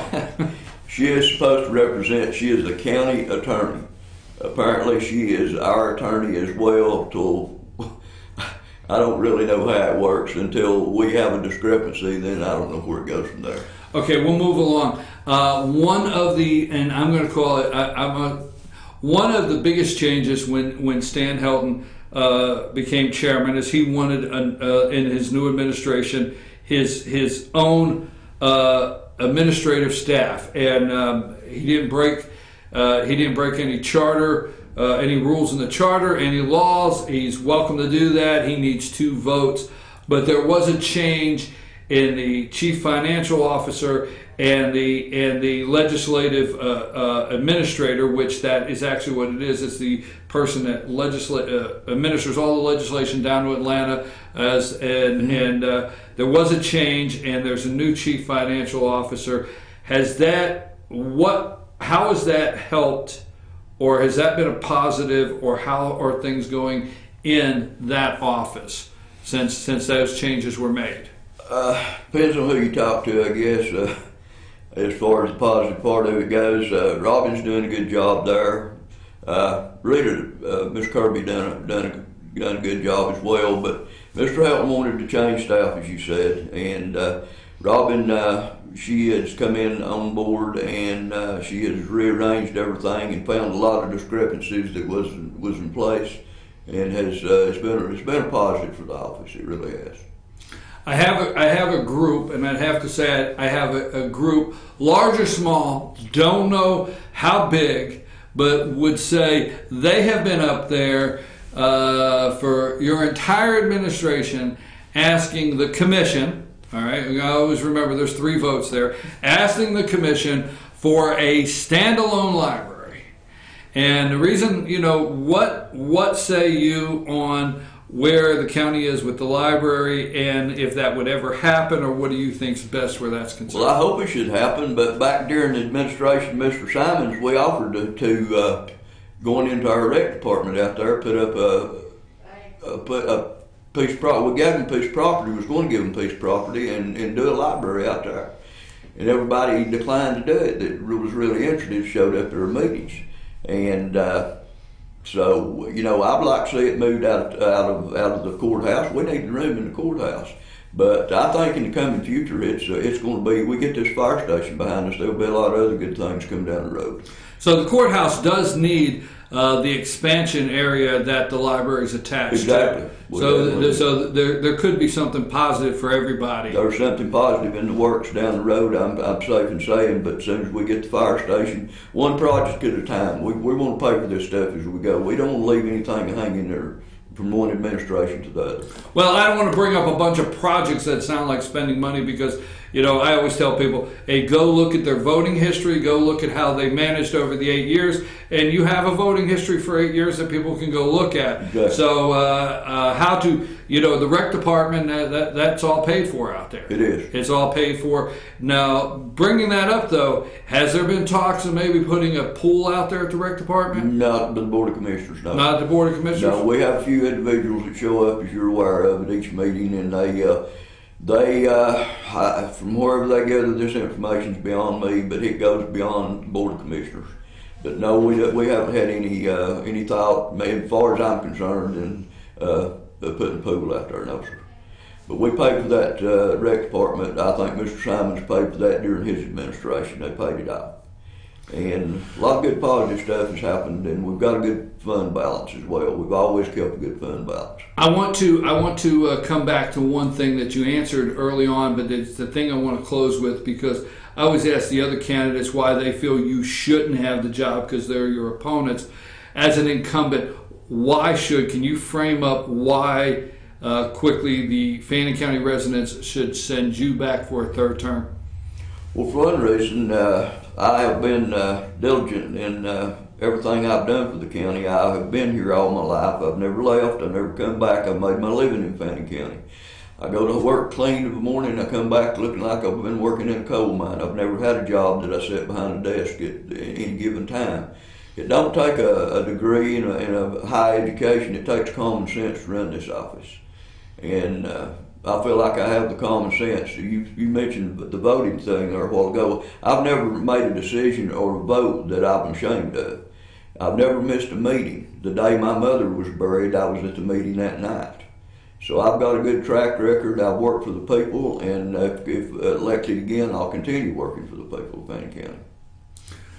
Larry Joe Sosebee, I appreciate you got a final word, because I do offer a final word. Do you have a final word that you have? I do. I'd like to appreciate your vote and support on May 22nd. I've been supportive of all Fannin counties for their safety and their well-being ever since that was what I ran on 8 years ago. And if re-elected, we'll keep Fannin County safe and prosperous and keep marching forward in the future. Larry Joe Sosebee, we tell all candidates we wish you well during your campaign, and we appreciate your willingness to serve the citizens of Fannin County. Thank you very much. Thank you. Folks, that wraps up our local candidates. We have talked to all three Fannin County Post 2 Commissioner candidates this morning. You can be able to find those on our YouTube channel, FetchYourNews.com, FYN-TV. Also, go to FetchYourNews.com. FetchYourNews.com, click on Fannin County. There's a button that says Election 2018. All interviews and everything that has to do with the election will be under that button, 2018. Thank you very much, and we'll be back right after these messages.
Tupelo Tea mission is to provide over 80 premium tea blends for tea lovers who are looking for ways to explore new flavors and blends. Come visit Tupelo Tea, located in beautiful downtown Blue Ridge at Sycamore Crossing. Be sure to sample our various varieties of honey and tea. Visit us on the web at TupeloT.com or call us at 706-946-TEAS. That's T-E-A-S. Tupelo Tea, located in beautiful downtown Blue Ridge. Ace is your helpful place for paint and home goods, tools, outdoor living, and lawn equipment. But did you know Ace Hardware of Blue Ridge is a little bit more? We have hunting rifles and accessories for your next hunting trip. We have Amish furniture imported directly from Ohio. And we have Ace Custom Woodworks for all your custom wood project needs, from cabinets to artwork. Ace Hardware of Blue Ridge. We have your new house in stock. Hi, I'm Rhonda the Mattress Lady, and this is my husband Gary, owners of Mattress Overstocked in Ella next to Walmart. And we want to earn your business. From the time you walk in our door to the time we deliver your new mattress to your door, you will see the difference. Our selection and prices are the best in North Georgia, and customer service is our top priority. So y'all come on in and let us help you find the right mattress at the right price. That's Mattress Overstocked in Ella next to Walmart. Better days ahead. Yellow pollen means green cash at Days Chevrolet in Jasper. The spring savings event is on at Days, and the discounts are deep. Now save up to $11,000 off select new 2018 Chevy Silverados, or up to $6,000 off select new 2018 Equinox. Pick any Chevy you want and save a bunch during the spring savings event going on now at Days Chevrolet in Jasper, where new Chevys cost less. Better days ahead. Days Chevrolet. Find new roads.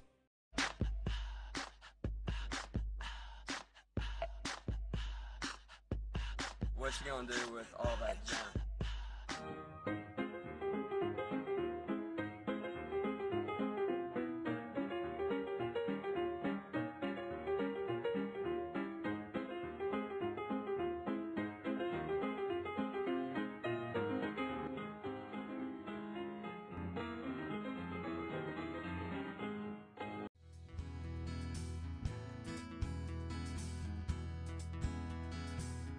Hello, my name is Chad Watkins. I'm the manager at Larry's Body Shop.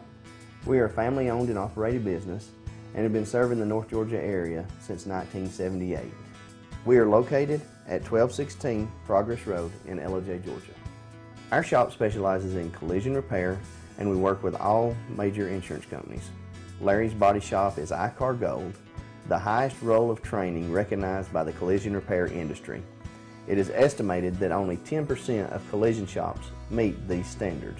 Our shop consists of state-of-the-art equipment such as laser measurement system, down-drive spray booth, spot and MIG welding equipment.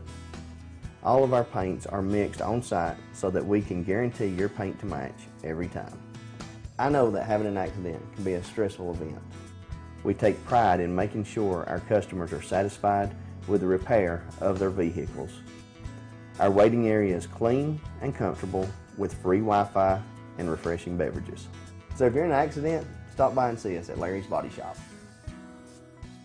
Circuit World, brand name merchandise at unbelievably low prices. Furniture, appliances, and electronics. Circuit World is locally owned and operated, serving the tri-state area. Circuit World has highly trained professionals to help. Visit your hometown Circuit World today. 3 locations in Georgia: Ella, Blue Ridge, and Blairsville, Franklin, and Murphy, North Carolina. No credit checks, so let Circuit World deliver to you today. North Georgia Diamond is your source for diamonds. Come on in to view the area's largest selection of fine jewelry at North Georgia Diamond. All repairs and designs are done on-site by our jewelers. And North Georgia Diamond has the lowest prices on loose diamonds. You can also sell your gold, silver, and coins at North Georgia Diamond between Walmart and Lowe's in East Ella. Locally owned by Bill and Allison Craig, North Georgia Diamond is your source for diamonds in North Georgia. In 1981, Reed Nicholson began selling tires out of an old barn in Mineral Bluff. Little did he know that he had just laid the groundwork for the most trusted names in automotive services in the Blue Ridge area. In 1997, Nicholson Tire Center became what it is today, holding the same values of faith, family, and great customer service. 2 locations to serve you, and the Blue Ridge location is currently expanding to offer fast service and the largest U-Haul provider in Georgia. Nicholson Tire Center, Blue Ridge, and Mineral Bluff. Medium Pizza Hut pizzas, just $5.99 each. Did they say Pizza Hut? For $5.99? Yes, and yes. Yes. Introducing the deal you want on the pizza you crave. 2 medium pizzas, just $5.99 each. No one out pizzas the Hut.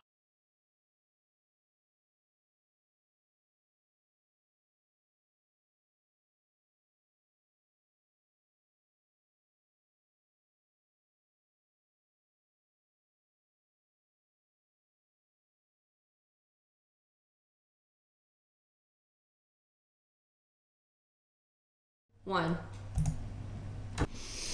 Hey folks, can you tell I do not endorse any candidates? Can you tell that?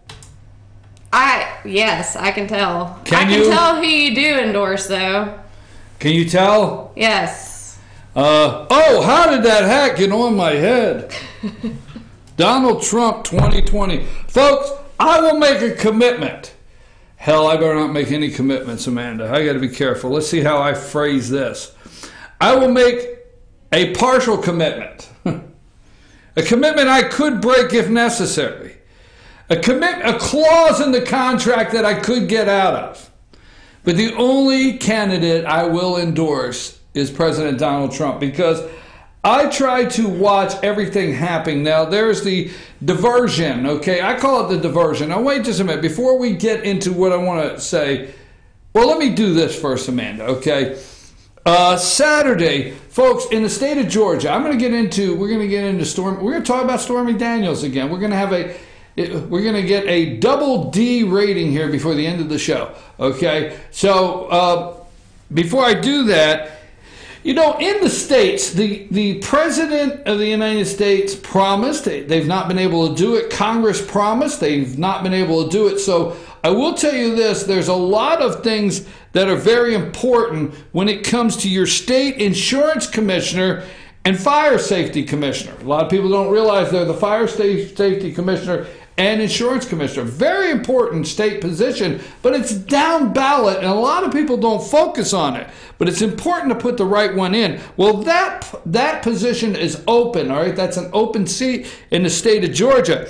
So on Saturday, this Saturday, like our Facebook page, Fetch Your News, find our Facebook page and hit like. Find FYNTV.com's Facebook page and hit like. Because this Saturday, your host, I will be moderating for the Lanier Republican Assembly, the Lanier Republican Assembly candidate debate for insurance and fire safety. Your host, BKP, I will be moderating a debate between those candidates, Jim Beck, Jay Florence, and Tracy Jordan. That is Saturday at 11 o'clock. Follow us on Facebook, and I will be moderating that debate this Saturday morning. That being said, moving right along, what else do we have going on? You know, I understand, and I want to say this again, put up the diversion, okay? And I didn't explain this in the opening of the show. Put up that, all right. Now, if you notice, I picked this out for a reason. The diversion in this country is from the right and the left. Now, that may upset some of you, okay? That's the reason I went 2 arrows. The diversion is from the right and the left, okay? I mean, the far right, and don't get this wrong, I'm a conservative. Don't attack me. I don't want to lose viewers, but the far right, okay, that has some host today that break down and cry, oh, we supported you and look what you did. You know, that's so far over here, and I'm not saying they're 100% wrong, but they pull like a magnet. They pull like a magnet all the way over this way, a group of people, okay? And then the left, the far left, MSNBC, Joe Scarborough, they think that Donald Trump, and this is, I say this jokingly, maybe I shouldn't do this on the air, they actually think that Donald Trump is walking up and down the West Wing going, just like that, like, did anybody say Syria? Can I get a Big Mac and a Diet Coke? That's what the left wants you to think. You remember, it was his cognitive functions not long ago. So we have The right over here, oh my God, he's hello. And then we have, they're out there, okay? Then we have the left. Then we have Fox News. Now, Fox News is what I call comfort food. They're always serving comfort food for Republicans, a little on the conservative side. Comfort food, that's what Fox is. If Republicans, a little on the conservative side, want to feel good, they tune in Fox News. Now, I don't hate them. There's a lot of people I like, and I do watch them. But they turn in Fox News, and Fox will give you, you know, French fries are always there all the time, plenty of ketchup to go on the fries, you know, burgers, comfort food, man. I mean, that comfort food that you like, that's Fox News for those Republican, a little on the conservative side. And then there's CNN. And CNN loves a good controversial lying town hall. You know, you got Anderson Cooper and you got the March for Our Lives, all the above. So the diversion every day of what is really going on in America, what is happening for the regular people, the people that actually voted for Donald Trump and carrying on day to day. 4 million less people that I understand off the top of my head have signed up for benefits because they have a president of the United States. States are starting to require, like, you got to take a urine sample if you would like this next check to go to the grocery store. Damn. Food or opiates. Food or drugs. You know, so they have a president. There's a lot of governors, a lot of states that have a president that will support them now. President Trump has already signed executive orders that said, hey, you either work or you're not going to eat. Ooh, then maybe that's not exactly the verbiage in the executive order. But the diversion, folks, every day. Who else? Tabloid journalism. MSNBC, Chuck Todd. Anderson Cooper sitting there with the double Ds. We had a gay guy, an openly gay, okay, moderator sitting there with a porn double D star. I mean, like, oh my God. And asking, and they were discussing the morality of our president. Okay? And you last night, I'm Anderson Cooper. Now last night you were dancing where? And how many ones? How long does it take you to count those ones? Do you call it a shift when you get done? Or is there something in the industry that you call it that's different? Like, I worked the pole, and how long do you count the ones? And how many of the ones does the house get to keep? What the hell, folks? And then we got this crazy lady, right? She's crazy as hell. All right, she's saying, oh, I only got $130,000 to shut up. But I don't know how to shut up. What the hell? You got paid to shut up. You get paid for things. Amanda, you get paid to produce the show. Produce the damn show. She got paid to shut up. So, Michael Cohen, right? Yeah, you know, he's Cohen, New York. They go after Sean Hannity. Kimball Woods, which we know, ironically, former Playboy bunny. This is wild. Kimball Woods is the judge. Happens to be the judge as a former Playboy bunny, Kimball Woods, and also happens to be the judge that Bill Clinton appointed to the bench. I don't think she got confirmed because if you remember, I don't think she got confirmed. It was Hillary Clinton's choice. And I don't think she got confirmed because I think she had a servant or a housekeeper that wasn't quite legal. All right, so that came up, and Kimba had to pull her name out, but Hillary was trying to get her in because who? She is the judge. You put some pictures of Kimba Woods and George Soros. She is the judge that said the I-do's for George 80-some-year-old Soros to his 45-year-old wife. But yet she is the judge that is hearing the Michael Cohen case on attorney-client privilege, saying, Your Honor, some of this belongs to some of our clients. Who's mystery client number 3? We want to know. It's Sean Hannity. Oh my God, the world will stop Sean Hannity. Folks, I'm sorry. If you're out there in Yorba Linda, California, if you're out there in wherever, Plano, Texas, it's New York City. I wouldn't be shocked if Howard Stern doesn't know Michael Cohen. All right? It's New York City, all right? Donald Trump is friends with Hannity for years. Donald Trump went to baseball games, Yankee Stadium with Rudy Giuliani. Donald Trump knows Dershowitz. He knows Larry Kudlow. It's New York City. Sean Hannity, he's in New York City, damn it. I mean, here's Howard Stern. I bet you Michael Cohen, I don't know anything here, but I bet you Michael Cohen knows Howard Stern. Donald Trump's friends with Howard Stern, whether you like it or not. It's New York City. It's not a big deal. They went to a party, bada bing, bada boom. Sean says to Cohen, hey, I'm getting ready to buy a piece of property. Or what do you think about this? Hey, come see me in my office because we need to talk. Hal, your attorney.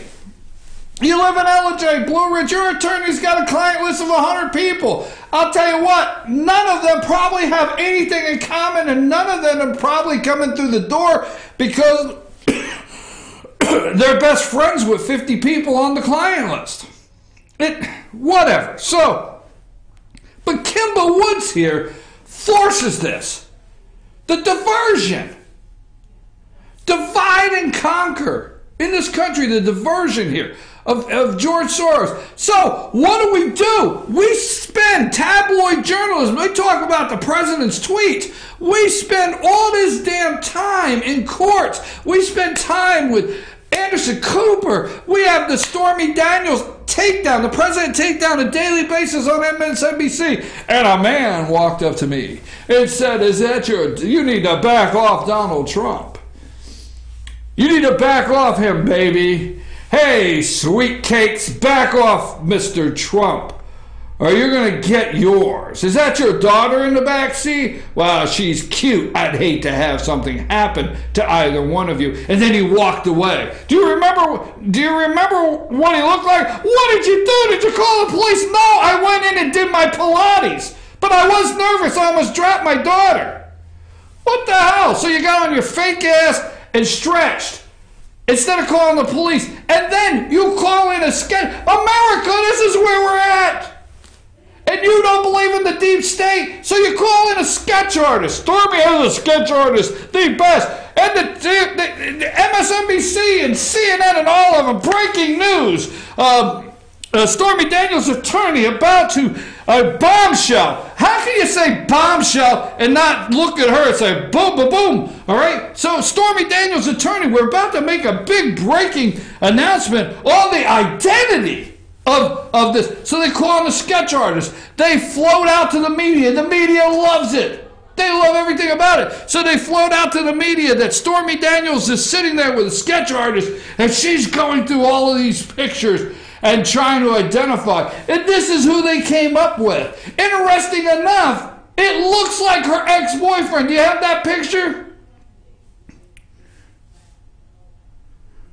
The ex-boyfriend. Check it out. Holy smokes. Now the internet is blowing up with people saying, it's not me, I have an alibi. It's a joke, America. Millions and millions of wasted dollars joke to try to bring your president down. You don't believe in a deep state? Amanda, while I try to take a deep breath here, what's the internet saying, or what say you about the sketch? Do you have any comments on the sketch, Amanda? We're getting a lot of Twitter updates in here where even celebrities are like William Dafoe and a few other, Johnny Lopez and a few other people are saying that they have an alibi for that day because the sketch is just looking like, oh, even John Bon Jovi is saying he has an alibi for that day. Well, President Donald Trump has tweeted out a sketch years later about the non-existent man, a total con job, playing the fake news media for fools, but they know it. They know it, folks. You got to understand, here is Robert Mueller, a special counsel appointed that is looking into alleged payments that have possible election law violations contribution violations in election law, and here's Robert Mueller breaking down, and they put everything together, and Rod Rosenstein, the assistant attorney general, signs off, and they go to the Southern Court, the Southern District Court in Manhattan there, and they get a warrant, and they go and clean out Cohen's files, all of them, and they clean out his hotel room where he's living, and they take everything. So Michael Cohen goes to court. Put up Michael Cohen and Donald Trump and Stormy or whoever the hell you got. And so Michael Cohen says, hey, I got to go to court. And I know I'm being redundant, but I'm trying to put this in a frame so you pay attention to how corrupt these people are. Hey, I got to go to court. And I got to tell the judge, hey, who's this third party that's going to sort through my stuff and my client's stuff? All right? Who is it? Because I've got other clients. You took everything. And special counsel is looking into possible Stormy Daniels. Remember the big report on MSNBC and CNN all day long the other day? Well, it looks like Robert Mueller may have been looking for and have access to now the Access Hollywood video. And he may have other information concerning payments to Stormy Daniels. And what the hell? Then so he says, I got to go to court. I got to stop this. I got attorney-client privilege. So what's he do? He goes into court. Says, Your Honor, who's going through this? I need to go through it with them. Put me side by side at the table. Put them here, me here, but let's go through it together because I need to see who's making the decision. And I need to say, hey, that's my attorney-client privilege. And I need to see if I can get some things moved aside that are actually under that umbrella of attorney-client privilege. But who else does he go up to? Kimball Woods. And I know you're going to say, hell, are you going to tell us that again? But it's just blowing my mind. He's making this argument to Kimball Woods, which is personal friends with the Clintons, which Hillary Clinton told Bill, damn it, you better nominate Kimba because that's who I choose. So Bill nominates her, not knowing that she has a servant that's not exactly legal, getting paid under the table. So they had to pull her name, is my understanding. I could be wrong. There could be that one time I'm wrong. But he goes up against Kimball Wood, former Playboy bunny, no pun intended, holy mackerel, how do you make this up, that officiated George Soros' wedding. And I know what you're going to say. And I know what you're out there saying. Hell, are you going to say George Soros and Kimball Woods another 92 times? Folks, it's not on any of the news networks. The bombshell yesterday is that Cohen shook hands with Sean Hannity. That was the bombshell, not who the attorney was. I watched MSNBC this morning, and they did a nice opening tribute to former First Lady Barbara Bush. And they did a nice one. And then they went right into Nikki Haley and Larry Kudlow and sanctions. And they went right into that, just tore right into that. More division in the White House. Divide and conquer. Divide and conquer. You better pay attention to the diversion on a daily basis and the divide and conquer in this country with us, the American people, trying to divide us and trying to divide the White House with the president's staff and cabinet. Mike Pompeo, he makes a trip over there for Easter eggs, right? Mike Pompeo meets with Kim Jong-un. It's a big story this morning, right? Big story. That is big. CIA director goes over. I can see Mike Pompeo looking at him in North Korea. It's about time. I'm going to say it, so close your ears. Ready? 5, 4. I'm going to say something. You either want your ears closed or not. So when I give you this signal, you can uncover your ears, okay? So at 5, 4, 3, 2, 1, cover your ears. Finally, a set of balls went over to North Korea, not Madeleine Albright, okay? Okay, you can uncover your ears. So Mike Pompeo goes over and he looks at the little guy. I can just tell, and he says, look, I'm CIA. You got it? You know what I got on you? I've done your profile. Let me look at your profile. You got your profile here? You know what? I know where you're eating your chicken soup at night. You know what? I know who tucks your ass in the bed at night. You know what? I know what the bullet train does. It does 19.2 mile an hour that you just took to China. So it might be bulletproof, but I think it's slow enough a rocket launcher could take your ass out. So let's talk about this meeting and what's going to happen, all right? Madeleine Albright went over there and got the Walmart plastic flowers. I apologize for saying that. I really do. That was crude, but I gave you a chance to close your ears, all right? So Mike Pompeo goes over there, and he meets with North Korea. This is big. You got to understand. Deregulation, business climate, the Latino, Hispanic, Cuban community in Miami, blacks, African American. Sorry, African American. Lowest unemployment. They are doing everything to push down all of the positives, all of the big things that are happening out there in this country. NAFTA. Hey, you either readjust NAFTA or we could be out of here. 2, don't come across the border. I'll send the damn troops. You need to keep your ass on the other side of the border. List goes on and on of this president of the United States actually being president of the United States. The United States, not president of the world, not globalist community, president of the United States, you the people. First thing on his mind in all decisions, right? So they go over there, and if this goes down, do you realize how big this is? He's putting it to China. You're not going to just dump your garbage on our land and just charge us anything you want and think we're going to play that game. Boom! China's like, what the hell? Who the hell is he? Boom! Japan. President of Japan. Hey, look, we're best friends. We love you and everything like that. We just got to adjust a couple things where there's some balance. Boom! UK. European Union. Boom! United Nations. Boom! Huh? On and on and on. Right? NATO. Boom! You name it. He's got it. He's handling it. They got to squash that with damn porn stars with double D bazooks. That's what they're doing. So anyhow, Mattis, right? We'll get to that in a minute. I still have 3 minutes. So here's the thing. So Pompeo goes over and tells the guy, look, I'm CIA. I know a little bit about you. So let's see if we can't make this thing work. Here's where our ship's going to come and you're going to dismantle your nukes. Here's how we want this to go down. But what's going to be good for you? We're actually going to get you some clothes over here. We're going to get you like a gift card to Baby Gap or something where you can get some colorful clothes, like they have those nice stylish hats and sport jackets, plaid sport jackets. We're going to really set you up. Things are going to change for you. But here's what you're going to do, okay? Your people are actually going to get food, not just a portion. They're going to get a ration. They're going to get food. They're actually going to go to McDonald's, 2 all-beef patties, special sauce, lettuce, cheese, pickles, onions on a sesame seed bun. They're going to be singing that in the next 6 months. But here's what's got to happen. This is big. But they don't talk about South Korea and North Korea is going to meet. They're going to meet to sign a peace treaty. Folks, the only thing in place since, let me see this, okay? North Korea, let me see if I have it here, okay?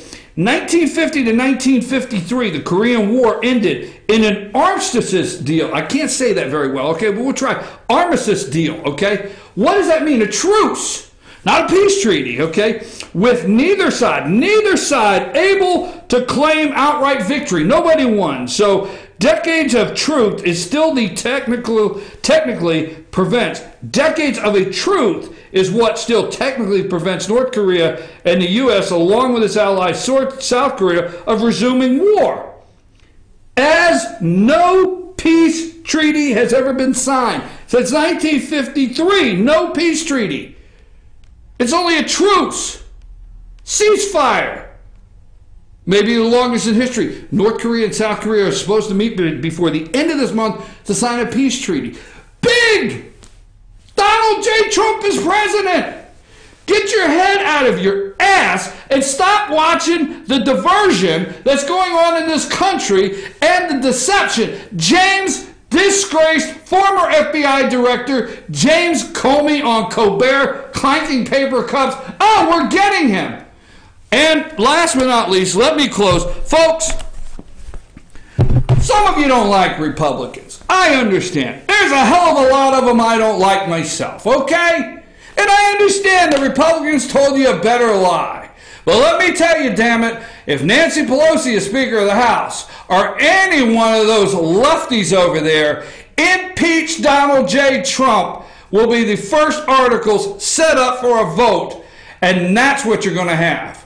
So whether you like it or not, you better be finding a new Speaker of the House on the Republican side, and you better be getting out there right now, campaigning, working for your local congressman so you don't lose, or whoever the best candidate is on the Republican side so you don't lose. the House. Now, I love my libertarian friends. It's 10 o'clock. I love you. You're good people. Get the hell out of the race right now, because if you take the damn 3 to 4%, okay? If you libertarians take the 3 to 4% that the Republican loses by, look at the 18th district in Pennsylvania with, whatever, Connor Lamb that won, right? 900 votes, 1,200, whatever the hell it was. Look at the libertarian. I love you guys. You have every right, but get the hell out of the way. Republicans have to maintain the House. Hey, by the way, I do support Donald J. Trump as President of the United States. If you haven't catched on. That's a new one. If you haven't caught on. But we'll go with catched on, right? That works. That's a great way to end it. By the way, today's Wednesday means tomorrow's Thursday means I'll be back at 8 a.m. and I hope you tune in. Let's go.